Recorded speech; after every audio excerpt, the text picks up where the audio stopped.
इन्हें राय दरबार से रक्षा कर दो। जैसी आज्ञा हुजूर की।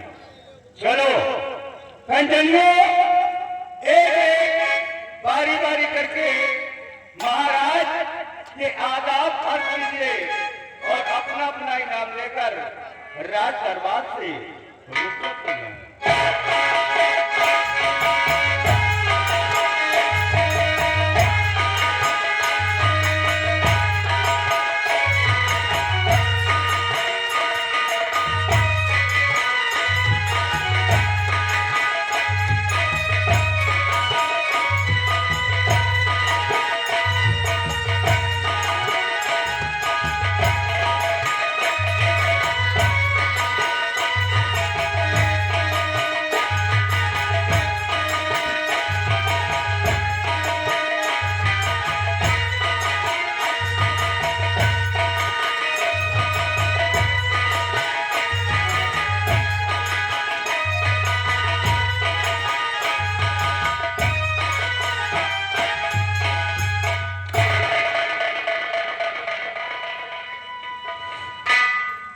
मंत्री रंजीत सिंह, मेरे राजवंश जैसा कि तुम लोग ये अच्छी तरह से जानते हो कि हमारी महारानी को एक बेटी का जन्म दे करके भगवान को प्यारी हो गई और महारानी के मरते ही हमारी बेटी की आवाज चली गई। हमने उसके इलाज के लिए देश विदेश के डॉक्टरों को बुलवाया, लेकिन कोई फायदा नहीं हुआ।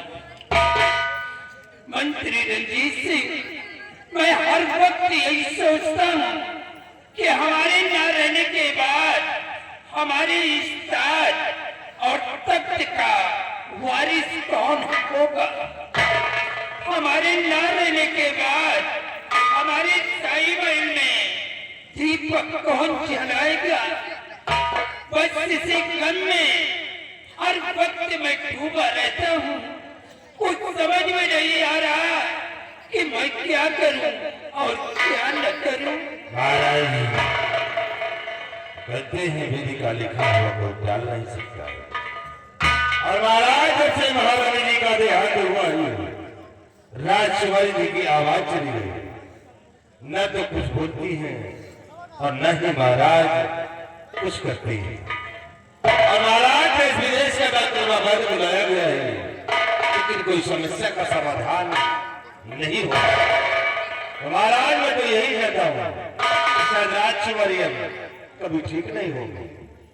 इसे आप राजकुमारी जी का गम आप अपने दिल दिमाग से निकाल दीजिए। नहीं, मैं खुद आशा में पड़ा हूँ कि दवा काम क्यों नहीं कर रही। हाँ बलबीर सिंह, काफी दिन गुजर चुके हैं, कोई समस्या का समाधान नहीं हो रहा। जब वो दवा काम न करे तो समझ लेना चाहिए कि कोई शैतानी हरकत है।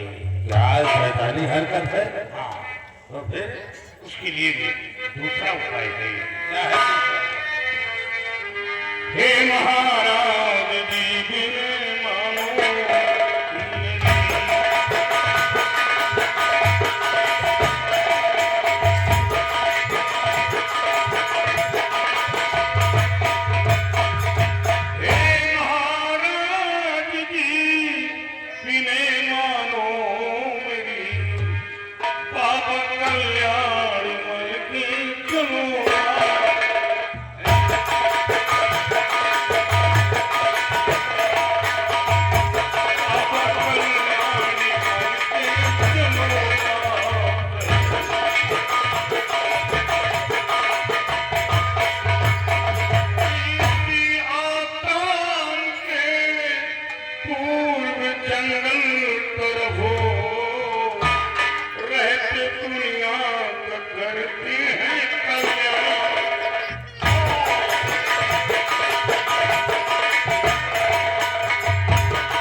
भी एक काली माता का मंदिर है और उसी मंदिर में एक बाबा कल्याणी मल रहते हैं। राजकुमारी जी को बाबा कल्याणी मल को दिखा दी। शायद माँ काली की कृपा से और बाबा के आशीर्वाद से राजकुमारी जी ठीक हो जाएंगे। रवीन सिंह को जब देश विदेश का डॉक्टर बाबा जी राजकुमारी को नहीं ठीक कर पाया है तो वो डॉक्टर को ढोंगी राजकुमारी को क्या ठीक कर पाएगा? रणजीत सिंह बगैर सोचे विचारे किसी को ढोंगी नहीं कहना चाहिए, क्योंकि हर बाबा एक समान नहीं होते। लेकिन बलवीर सिंह मुझे बाबाओं को विश्वास नहीं होता है, क्योंकि ये बाबा अक्सर विश्वास खाती होती है। आप मेरी बात मानकर एक बार बाबा कल्याणी मन को दिखा देंगे, फिर भला नहीं होगा तो बुरा नहीं होगा। साथ साथ माँ काली के दर्शन हो जाएंगे और राजकुमारी जी को दिखा दिया जाएगा। इसमें तकलीफ क्या है? बलवीर सिंह क्यों चंद्रमंडल के चक्कर में पड़ते हो? महाराज इनकी बातों पे आओ, यकीन न कीजिए, क्योंकि चंद्रमंडल के चक्कर में ये आपको गुमराह करते हैं राजा। इसे चंद्रमंडल के चक्कर को छोड़ दीजिए।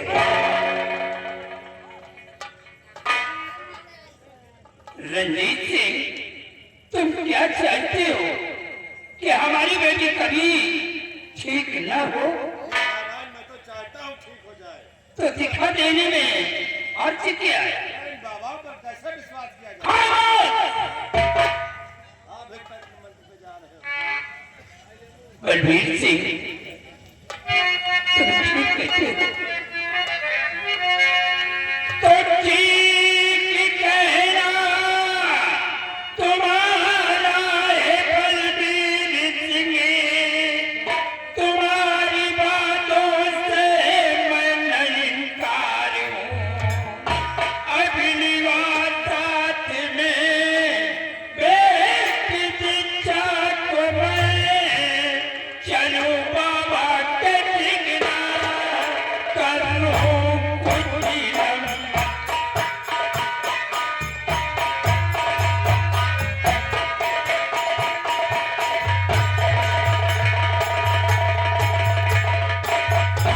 बलवीर सिंह, आज से अगर हमारी बेटी ठीक न हुई तो हमारे न रहने के बाद हमारे शाही महल में दीपक कौन जलाएगा? महाराज, जिंदगी और मौत ईश्वर के हाथ है। शैतान की औकात नहीं जो किसी की जान ले सके। 12 वर्ष बीत गए, लेकिन दवा से कोई लाभ नहीं मिला। यहाँ तक कि देश विदेश के बड़े बड़े डॉक्टर, हकीम, वैद्य इलाज करके नाकाम हो गए। इसीलिए हमें आभास हो रहा है कि राजकुमारी के ऊपर कोई शैतानी हरकत है जो दवा काम नहीं कर रही। बलवीर सिंह, चलो इसी वक्त बेटी को साथ लेकर के हम बाबा कल्याणी मन के पास चलते हैं। चलिए हुजूर। और बाबा कल्याणी मन के पास तक तुम मुझे पहुंचा दो। चलिए हुजूर। रणजीत सिंह, जब बाबा का चमत्कार नसीब हुई तो देखकर दंग रह जाओगे। वहां एक नहीं हजारों की संख्या में भीड़ होती है। रात तक ही लोग रोते हुए आते हैं और बाबा का चौखट पे हंसते और मुस्कुराते हुए जाते हैं। ठीक है बलवीर सिंह, चलिए उस बाबा तक चलते हुए और देखता हूँ कि कितना बड़ा बच्चा हुआ बाबा। हाय वो, चलिए।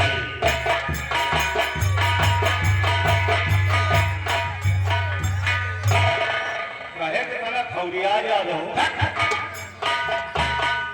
सिवाई ये बलवीर सिंह जो कुछ कर रहा है ये अपने हक में अच्छा नहीं कर रहा है। लेकिन आओ सबसे पहले हम उस बाबा तक चलते हैं और देखता हूँ कि कितना बड़ा बच्चा हुआ बाबा है वो। आओ मेरे साथ।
वक्रतुंड महाकाय वक्रतुंड महा